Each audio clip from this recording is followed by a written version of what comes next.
Senior Minister of State, Mr. Chee Hong Tat.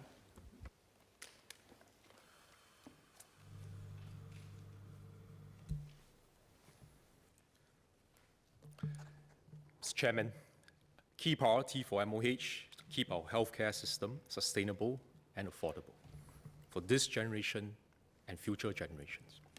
I'll elaborate on our efforts to achieve this outcome under the 3 Ps: productivity, partnerships, and prevention. Let me start with productivity.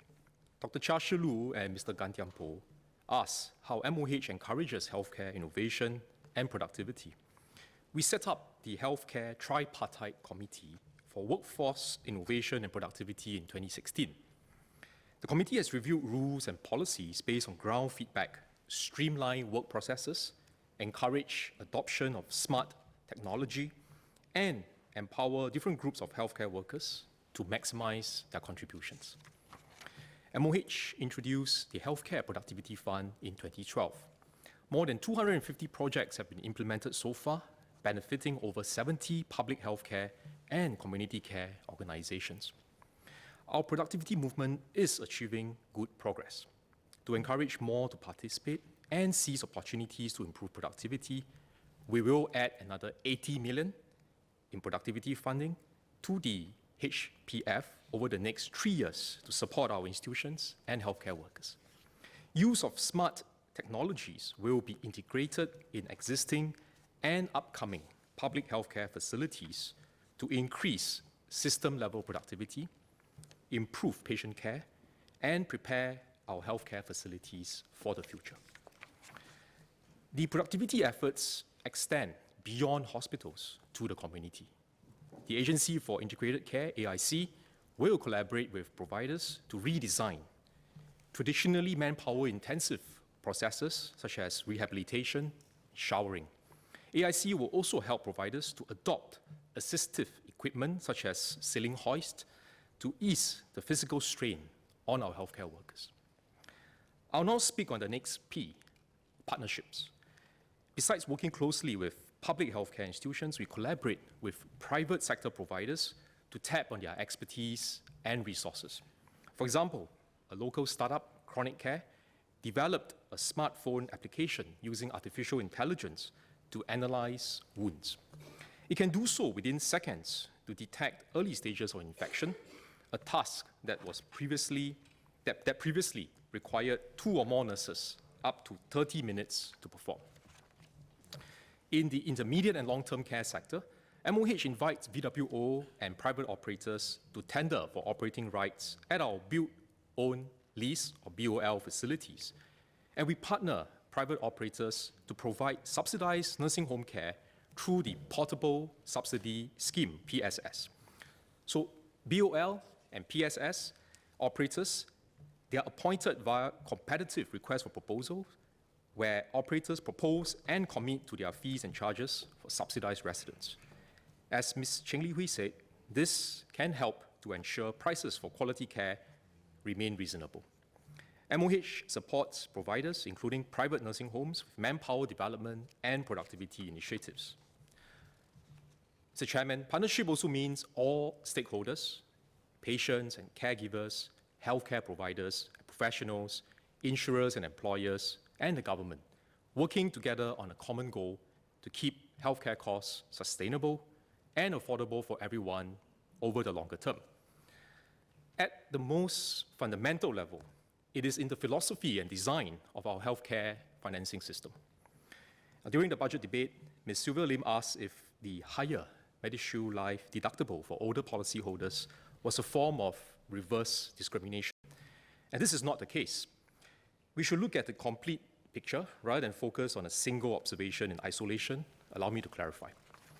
The MediShield Life Review Committee wanted MediShield Life to be a basic health insurance plan for all Singaporeans. The objective was to provide coverage for large hospital bills based on inpatient treatment at subsidized wards, as well as costly outpatient treatments like dialysis and chemotherapy. For the scheme to remain sustainable, premiums are computed to be actuarially sound. The government then provides means-tested subsidies and additional premium support to ensure that premiums remain affordable for lower and middle income Singaporeans, and this is a progressive and inclusive scheme. On MediShield Life deductibles, the amount is set for each policy year and not for each treatment. The deductible amount can be paid using MediSave, and Singaporeans who require further financial support can approach our medical social workers for assistance. As older policy holders incur higher medical bills in each policy year compared to younger cohorts, their premiums are higher to reflect the larger and more frequent claims. And there's a trade-off between the deductible amount and premiums, with lower deductible amounts resulting in higher premiums. So on balance, the committee recommended a higher deductible for those aged 81 and above to reduce their premiums. The government accepted the committee's recommendations, and recognizing that policyholders will pay higher premiums as they age, the government has provided higher MediShield Life premium subsidies for older Singaporeans. This is in line with the progressive design of our healthcare financing system, with more government subsidies going to older Singaporeans and those from lower and middle income families. On average, an elderly Singaporean aged 65 and above obtains more than 6 times the amount of government subsidies per year compared to younger Singaporeans below 65. And besides higher MediShield Life premium subsidies, they also receive 50% more subsidies in polyclinics, and for the pioneer generation, they enjoy further benefits such as special CHARS subsidies at GP clinics, additional MediShield Life premium subsidies, and MediSave top-ups every year. So rather than have reverse discrimination against older Singaporeans, our healthcare system is in fact providing them with more financial subsidies. We do the same for lower and middle-income Singaporeans. And Singaporeans support this financing approach because it is consistent with our values to build a fair and just society. Mr. Chairman, beyond healthcare financing, partnership among all stakeholders is also needed to ensure that quality care is delivered at sustainable and affordable cost for Singaporeans. Since May 2017, MOH has issued appropriate care guidances on medical treatments and drugs to guide healthcare providers making decisions that are based on clinical and cost effectiveness.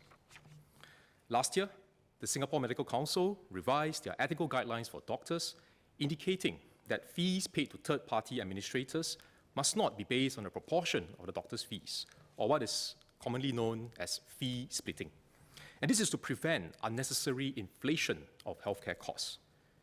In January this year, MOH set up the Fee Benchmarks Advisory Committee to recommend and develop fee benchmarks for medical procedures and services. The purpose is to encourage appropriate charging by healthcare providers and enable patients and payers to make better informed decisions.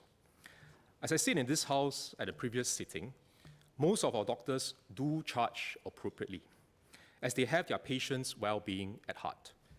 But for the ones who charge excessive fees, please know that MOH is monitoring and will take action against doctors who overcharge. During the budget debate, Ms. Silva Lim suggested reviewing medical insurance schemes to include deductibles and co-payments to discourage overconsumption and inefficient use of resources. These were similar to the earlier recommendations from the Health Insurance Task Force, HITF, which Dr. Chia Shi Lu has asked for an update. Let me explain why these are important issues and what MOH intends to do. Every Singaporean citizen and PR is covered by MediShield Life, and today, about 2 in 3 Singapore residents have also bought integrated shield plans, or IPs. And these are private insurance products that offer added coverage. Both MediShield Life and IPs have co-payment features in the form of deductibles and co-insurance, and their premiums can be paid using MediSave. Among those who have bought IPs, some have paid additional cash for what is known as full riders. These cover the entire co-payment under the IP plan, so the policyholder ends up paying nothing, regardless of the bill size. Currently, about 29% of Singapore residents have these full riders. As highlighted in the HITF's report, the zero co-payment feature of these full riders has resulted in a buffet syndrome, leading to overconsumption, overservicing, and overcharging of healthcare services. In 2016, the average medical bill size for full rider policyholders was about 60% higher than the average bill size for those without riders, even though rider policyholders are younger and generally in better health. Some of the examples of overconsumption and overservicing are, to put it plainly, disturbing. In one case, a full rider policyholder made claims for 12 nose scopes in a year without clear medical need.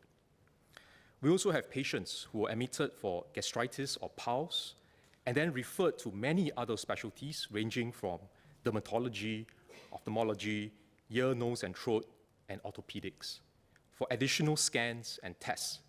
The final bill, up to $25,000 for a hospital stay that was less than 24 hours. There was also a full rider policyholder who underwent an expensive surgery for a small breast lump removal that cost $70,000 in doctor fees alone, when there was an equally effective alternative procedure which cost only $5,000.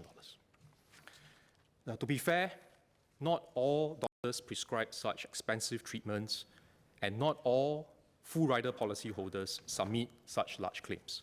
But it is clear that full riders have a detrimental impact on overall healthcare costs in Singapore.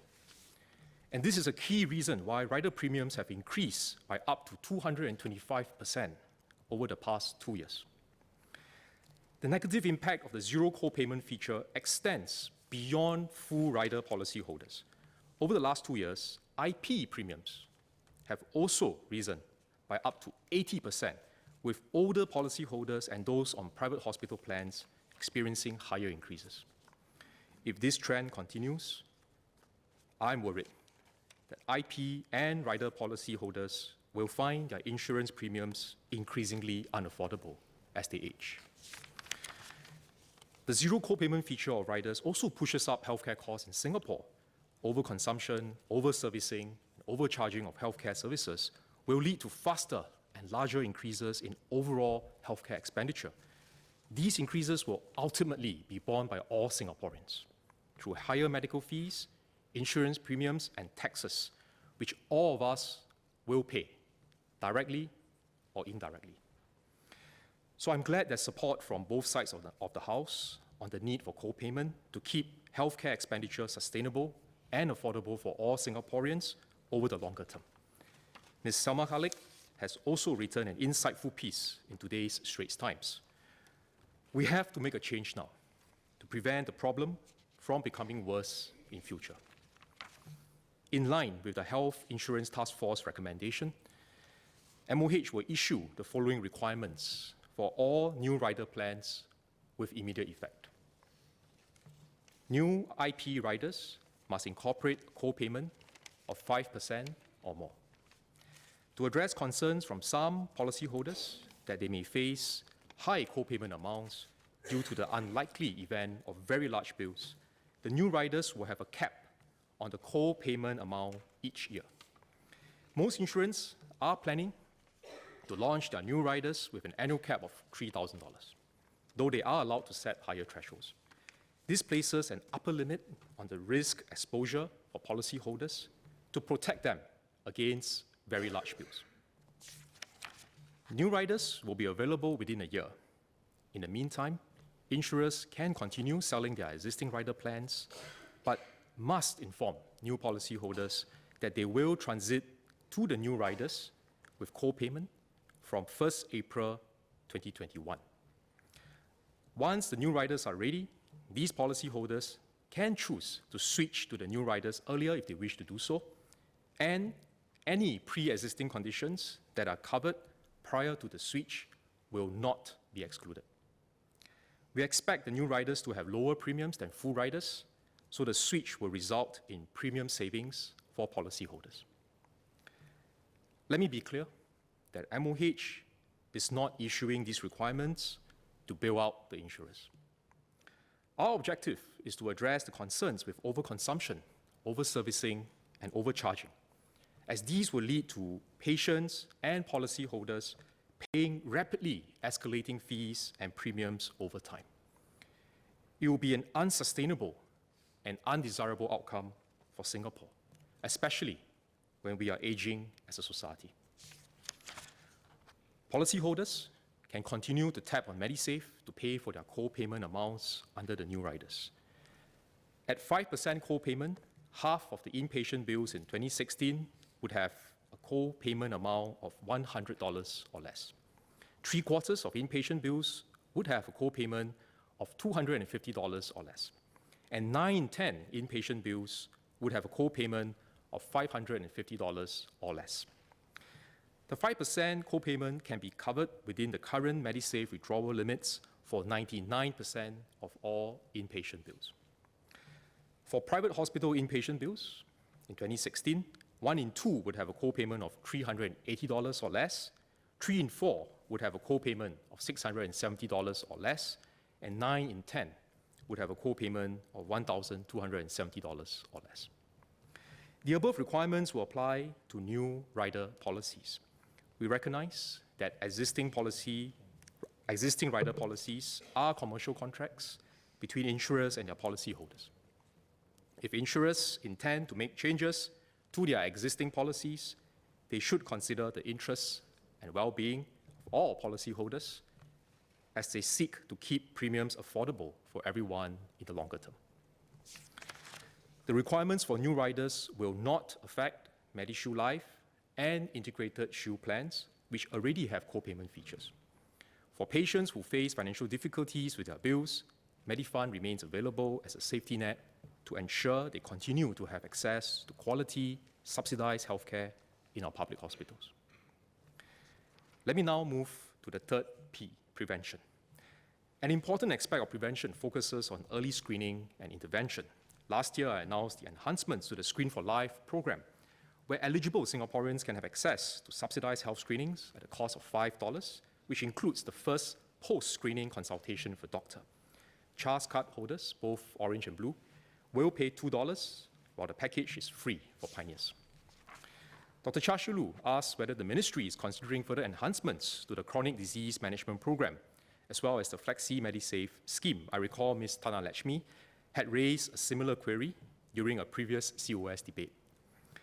From June this year, MOH will make the following enhancements to the chronic disease management program. These will also broaden the coverage of our Community Health Assist Scheme, or CHAS, chronic subsidies. First, we will extend the scope of diabetes to cover pre-diabetes.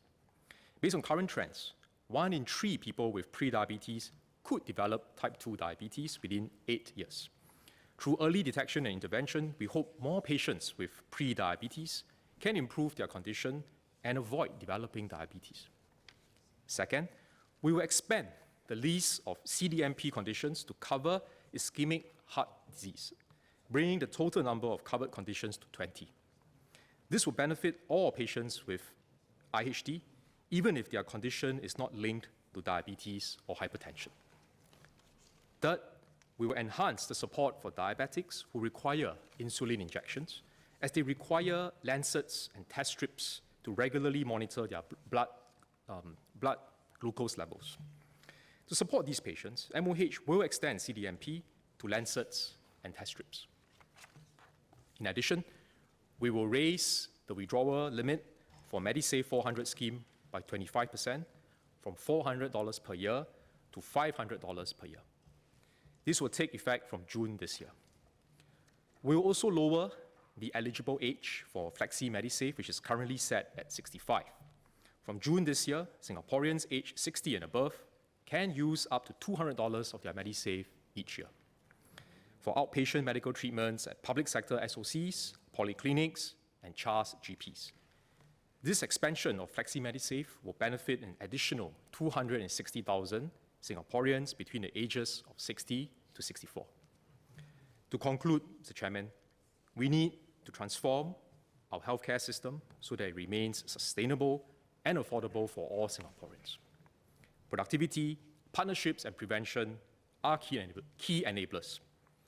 Everyone needs to play our part to stay healthy and prevent healthcare costs from rising too rapidly. Together, we can achieve better health and better life for our people. Thank you.